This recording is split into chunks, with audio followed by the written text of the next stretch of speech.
88 Ride to the rescue, and it's my man, Brian Rast. Newest member of the Poker Hall of Fame, needs an 88 Ride. Let's go get him.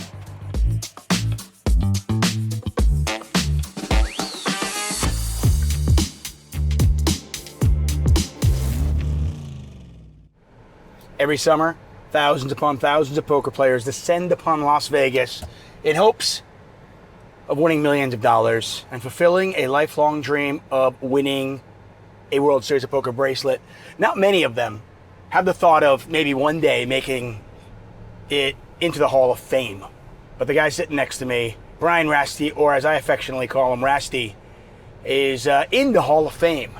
How does that feel, my man? It did happen last year, I guess. It did happen. Feels good. I mean, it was kind of maybe the last big thing I would have liked to have really happened. And, I think it's something now that they've decided to go to one person per year. It's going to be pretty tough to get in and only get tougher going forward as this huge swath of like young guys turn 40. I think you're going to see this list get super competitive. It already is pretty competitive, but wait until you see the list in like 4 years. I think it's if they keep it at one per year, there's gonna be like it'll be more like who's getting snubbed. They can't keep it at one per year, can they? I mean, think about the players that are going to be eligible over the next few years. I mean, first of all, Jeremy Osmus is 44, and with how he's been running the last few years, and he's also in the running for the World Series of Poker Player of the Year this year. Jeremy Osmus is a really interesting case of a guy who it almost seems like he's just kept getting better, which like maybe his best, so he's 44. I didn't realize he was, quote unquote that old. Because he looks like he's 27. But really maybe his best years have kind of been the last year since he's turned 40, which I don't think too many people in the Hall of Fame, really, their career trajectory has gone like that. No, he's like Tom Brady. He's Barry basically. Bonds. Yeah. I mean, who gets better when they turn 40? Yeah. So, that's pretty cool. And he's actually putting together quite a good summer yet again. And right now he's top 5 in the World Series of Poker Player of the Year. Yeah. If he wins that and adds that to his resume, I mean, you've got to be looking at him as a Hall of Famer. Then you've got Nick Schulman, who's going to be eligible very soon. You've got Scott Seaver. You've got Phil Galfond. These are all players that are right around the corner. Isaac Haxton, Jason Mercier. I mean, there's Jason Kuhn. Kuhn, yeah. I mean, there's a plethora of guys. So, I guess I'm grateful I got in when I did. You've accomplished so much in the poker world, and now that you're in the Hall of Fame, what's next? I mean, what drives you? What else is there for you to achieve? Yeah, I mean, it's not like I have, something in particular on my list anymore. I think if you go back 10 years ago, I remember that we had a conversation about this and I probably had a slightly different answer. I think there was a time when I just truly loved the process of really just playing poker. Yeah. And I believed at the time it was putting me as being one of the best all-round players in just about every aspect of the game.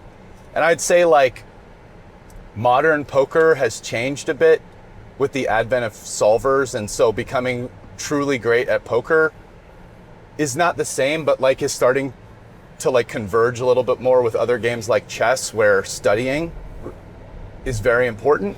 Interestingly enough, by the way, and I don't want to cut you off, but interestingly enough, we've had you in the 88 Ride before. Yes. And you actually said to me then, and this is probably 6 years ago at this point, you said, I didn't get into poker so I could play chess. Yes. And so, I've embraced it a little bit in the fact that it's I'm using tools, I've talked with certain people, I've done some work on my game, but I don't love that process the way that I used to.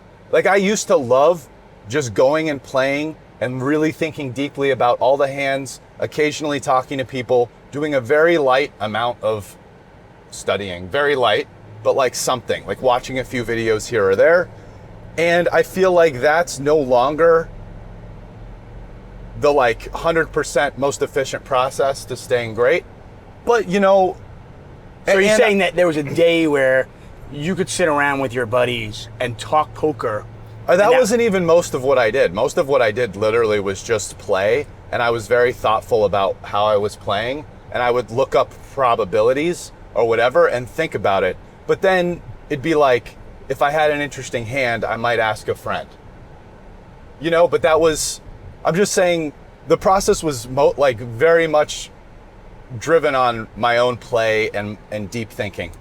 But the truth is that even if it's not I'm doing this process and playing full time, I can do this. It's I still love poker.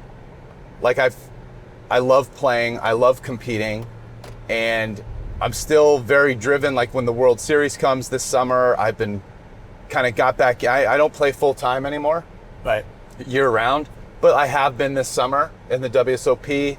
I enjoy that from a competitive standpoint, and my guess is that will never change. And so, I'm doing things to try to stay competitive and keep competing. And I guess at this point there's no I really want to do this. Just kind of keep adding.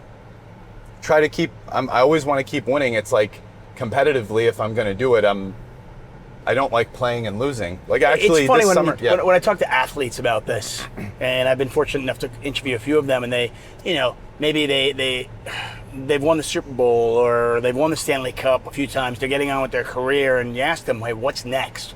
A lot of times their answer is just, I don't know if I have anything left except the fact that I like to compete, and why would I stop doing something I love? And in poker, unlike an athlete, it's I can really keep doing this, and no matter what level exactly, I feel comfortable. But I'm still playing poker. I'm still competing in some of the biggest buy-in tournaments. I still feel good in a lot of them, and I'm going to keep doing it. And in No Limit, I've kept working on my game. I still feel good, and it is very competitive out there these days. But I like that. Right. Does that push you? It does. Kind of as the game evolves and as new players come up, you kind of want to show them that you still got it? Yeah. I feel like there's that never ends. The person you're showing above all else is yourself. The person who I need to prove it to every day when I go play more than anyone else is myself. But yes, there's also the element of other people. Brian Rast can still play, and that's, I don't want to say it's completely unimportant to me, but the number one person I always need to show when I go out there is me, because it's I'm the one who really knows the hands I'm playing. After I'm done, I'm able to sit there and think how did I play today? What do I think about this, that, and the other hand? Am I okay with that? So really the number one person by far is me. But yeah, there's an element of other people too. Listen, clearly there's a lot of other great fucking players out there. Yeah. And what they think about how I played matters, because they know what's up.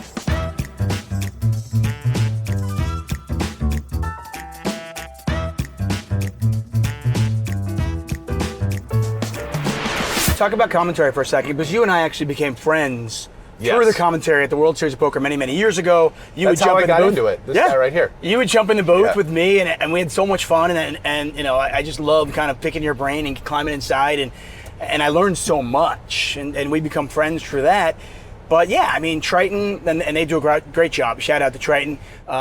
They've snapped you up, and I know you commentary for them, whether it's in Montenegro, Jeju, London. What's that been like? Playing, seeing poker through the other side of the lens, so to speak. Yeah, so, really in the last years, I've done very little studying and going and doing the commentary. First they run a top class kind of organization. It's been really nice to see and be a part of. I've even gotten to play in a few tournaments here and there, which is cool as well. How's your short deck game? It's all right. Okay. I don't play that much, but doing the commentary for it has kept, I final tabled, the WSOP had it for 2 years. Yeah. And I final tabled one of those years, got third. You're sharp enough, you're going to pick up something quick. But, really one of my biggest motivations for doing it is to, as a kind of this synergistic way to get paid to study. Yeah. Because I'm going there, and a lot of the guys who I'd put in, these are the best no limit players in the world right now.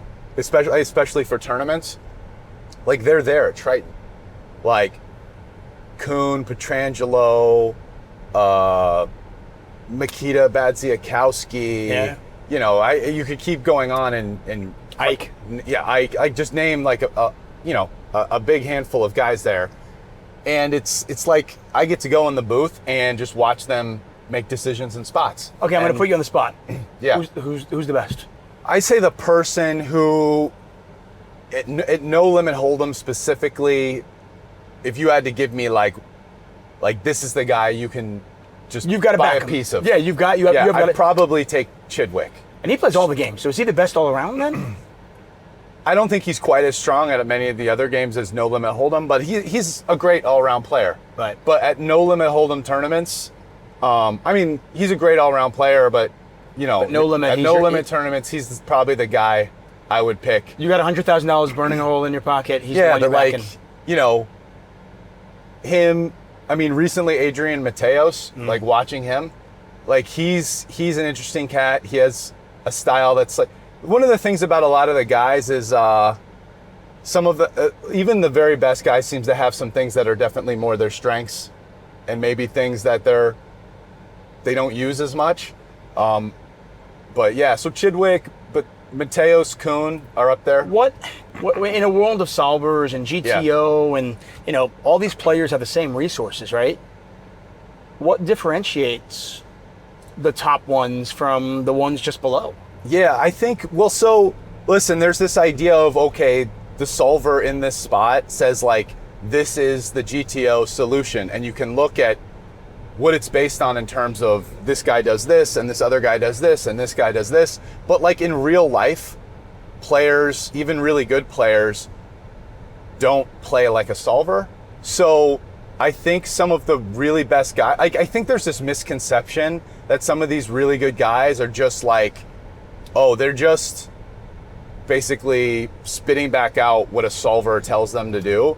And I think actually the really best guys, they have a very good knowledge of what a solver says, but then like they've also done constraints in the solver and solve for like, okay, like a real world opponent might only play the range like this. And so then what do you do versus that? And then you'll see that like solver outputs will change a lot given these type of constraints. And I think some of the really best guys are just really good at understanding how their opponents are limited and then like making adjustments. And so in a sense, it's like not unlike, let's say like someone like me who 100% I think I was one of the best all around No Limit Holdem players, say like 10 to 15 years ago, was live, maybe not online.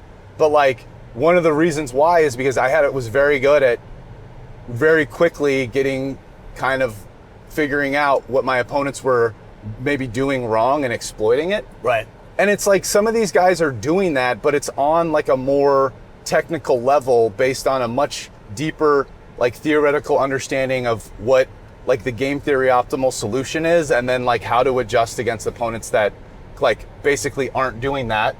So it's not unlike that process. Yeah. It's when I talked to Jesse technical. Lonis about this, he was saying, like, listen, I've done that work. I've studied. That's not my strongest suit. But, sometimes it's just a matter of, like, I just see people and I understand people and I fight. I love what Dylan Weissman said. He kind of spoke to me when he said, before you can break the rules, you got to know the rules.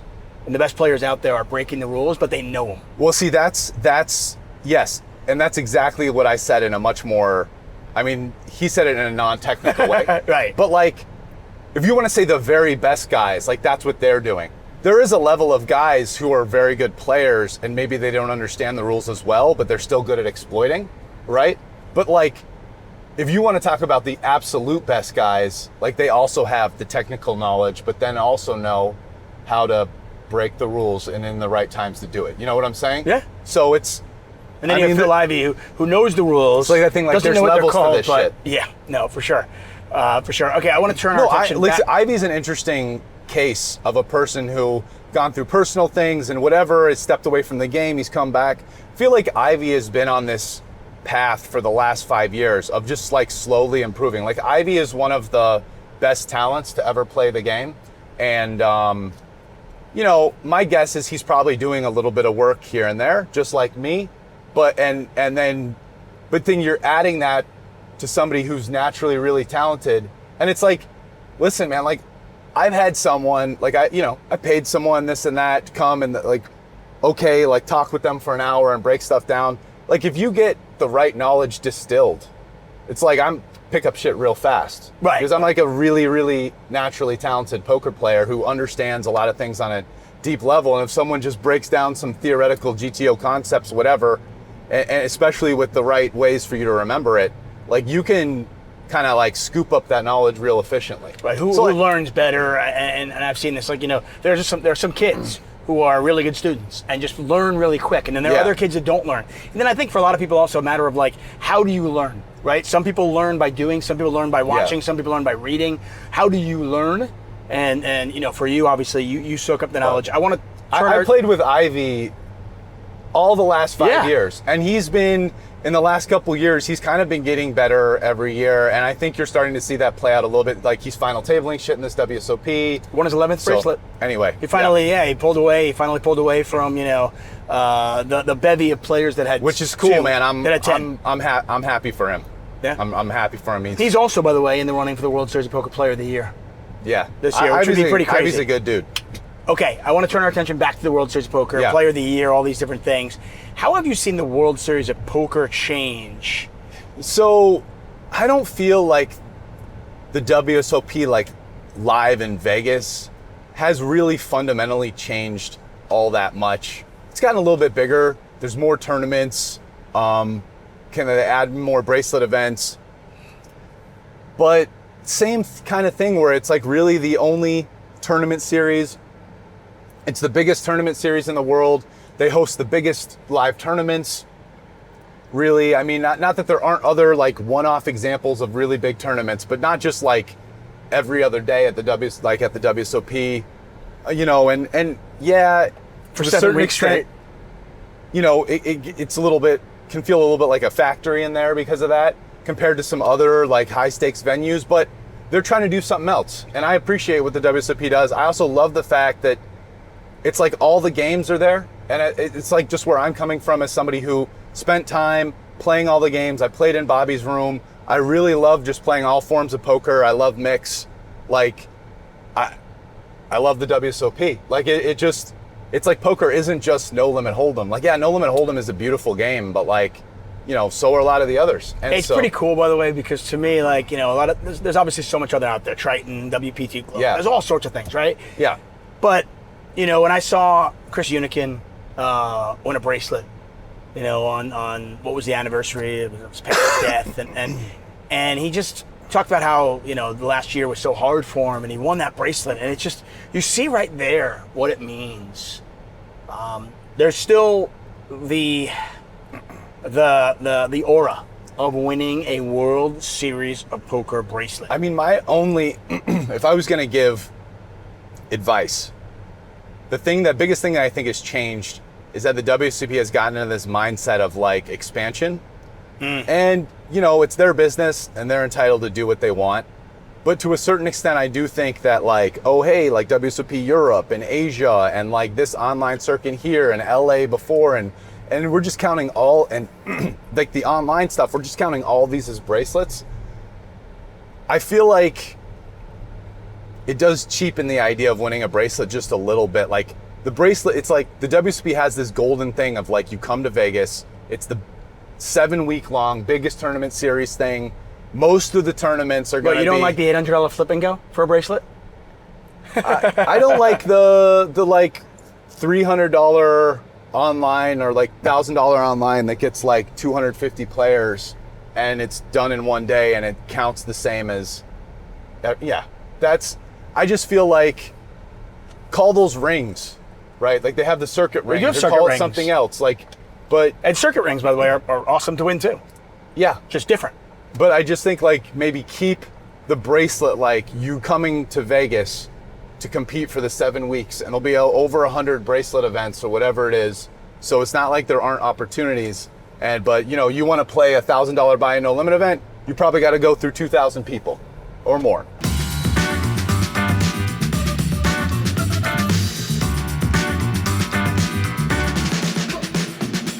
So, Okay, I've got one last question for you, and then I'll leave you. And we kind of touched on this a little bit, but I'll kind of put you on the spot. If there's one more thing that you can accomplish in your poker career, whether it be at the World Series of Poker or not, what would it be? I mean, you've won the bracelets. You've won what I think is probably the most prestigious bracelet in the world 3 times now. I mean, yes, the main event is the main event, but that's just at this point with 10,000 entries, it's just almost just not a realistic goal. feels impossible. No. It's just not, it's just not a realistic goal. Yes, you can put yourself in a position to do well in that, but actually win that, okay, good luck. You're in the Hall of Fame. Yeah. What else? Like, if there's something else there that you'd be like, yeah, I would love to do this. This would just put the cherry on top of it all. Well, you kind of named the two things that came to my mind first. I mean, the thing that I would most want to do would be win the main event. But yeah, you're right. It's very unrealistic to have that as a goal, so to speak. I mean, it's such a large field. I mean, it's just very unlikely. But that would be it. If I had to pick one thing that I really wanted to do, and then maybe the more realistic thing would just win 50K PPC. It's my favorite tournament. What about Player of the Year? Yeah, maybe that too. I think I kind of got to a point where it's weird, where these last few years since COVID, I've taken the World Series of Poker, like the tournaments, more serious than I ever did before. I'm kind of like, because I'm not playing poker full time anymore, I'm not playing as much cash. Yeah, like in years past, for people that don't know, you would play a couple of the big ones here and there, but you were just like, and I go late red jum and right. Like but you were playing Bobby's Room. I Yeah. mean, you were just nonstop playing playing that mix, and grinding all summer and just making money and putting it away. And now I'm seeing you playing some of the smaller events. And it's because funny, I'm I've seen that. gamifying it a little bit. So yeah, like I did have it in my mind going into this WSOP, like maybe I'll make a run for Player of the Year. I think at this point we're far enough in, and I'm far enough behind that I kind of gave that up, and actually took a couple days off after busting the 50K when there was only small tournaments, because unfortunately, like, the summer hasn't gone too well, but it's kind of the way tournament poker goes. It's not over. But yeah, I'd say realistically speaking, those are maybe the two things. I mean, here's the thing. I'm going to play the 50K every year, and it's my favorite tournament. I don't know if every year I'm going to come in and say I'm going to play a lot of tournaments this year. But yeah, no, Player of the Year would be another thing that I think is way more realistic than winning the main. Hey, if it's any consolation, I'm having a terrible summer too. I haven't cashed at all. How many have you played, buddy? None. Okay. Hey, thank you so much, Yeah. bud. I do appreciate it. Good luck in the main. Yeah. Good luck in whatever events you do play. There's still like some Go get big it. PLO stuff. There's still the 25K horse, and man, listen, like I'm gonna be out there. We got another couple weeks. I'll be playing more tournaments, and I'm gonna final table something before this. Poker Hall of Famer, Ryan Rast, just one of the best in the game, and I love you, man. Thank you so Good much. guy. My commentator mentor, David Tuckman, one of the best